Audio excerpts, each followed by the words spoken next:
Pemirsa, gedung kantor imigrasi kelas 3 non-TPI Takengon dilakukan peresmian oleh Bupati Aceh Tengah bersama Kakanwil Kemenkumham Aceh.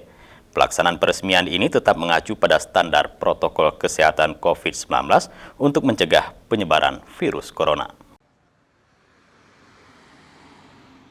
Kantor imigrasi kelas 3 non-TPI Takengon kini telah memiliki gedung baru yang lebih representatif di kawasan Jalan Payailang Bebesan, Aceh Tengah, yang dilakukan peresmian secara langsung oleh Bupati Aceh Tengah bersama Kakanwil Kemenkumham Aceh. Bupati Aceh Tengah dalam sambutannya menyampaikan bahwa pembangunan gedung baru ini merupakan bukti komitmen Pemkab Aceh Tengah dan Kakanwil Kemenkumham bersama Divisi Migrasi dalam mewujudkan sarana dan prasarana pendukung pelayanan keimigrasian yang lebih baik. Kakanwil Kemenkumham Aceh menyampaikan dengan peresmian gedung ini diharapkan dapat memberikan layanan yang lebih baik bagi warga di wilayah Aceh Tengah, karena kantor imigrasi kelas 3 non-TPI Takengon mencakup 4 kabupaten di wilayah tengah, mulai dari Aceh Tengah, Bener Meriah, Gayo Luwes, dan Aceh Tenggara.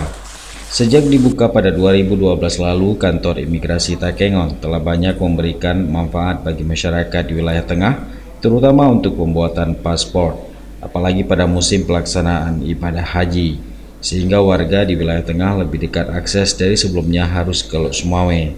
Alhamdulillah 2020, Kanim Takengon sudah bisa dioperasional di gedung baru. Tentu dengan semangat Undang-Undang 25/2008 tentang pelayanan publik, salah satu persyaratan dalam memberikan kenyamanan bagi masyarakat untuk memperoleh visa imigrasian adanya sarana dan prasarana. Kita hari ini sudah menempati, sudah diresmikan kantor baru. Jadi di Aceh, di jajaran kantor wilayah Kementerian Hukum Aceh, dengan terbentuknya Kanim Takengon, berarti di Aceh sudah 6 kantor imigrasi. Di samping Kanim kelas 1 TPI Banda Aceh, Lok Sumawe, Langsang, Labuk, Sabang, satu lagi, jadi 6.